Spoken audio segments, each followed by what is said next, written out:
Hi guys, good morning Philippines, good afternoon her guys. Si ate ay magluluto ng pansit. Kanton atin halo ay hipon, chicken, bawang, garlic. With pansit canton. Hindi ko na lang haluan, puro lang.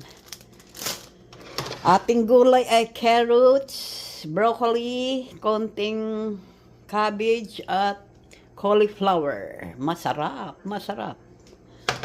Atin ano ay mantika, oil, soy sauce, low sodium, pepper, black pepper, at saka yung chicken broth, black pepper. Oh yeah. Ngayon mainit na atin mantika, ating kawali. Atin nalagyan ng mantika. Vegetable oil guys, vegetable oil. Oil. Okay, mag-isa-gisa na tayo pag ay mainit na ang ating mantika. Tingnan mo ang mag-ama matulog guys. Yan, ganyan sila. Kaya ako, nawala na ako ng pwesto sa kama namin kay magpagitna man na siya. Baby girl?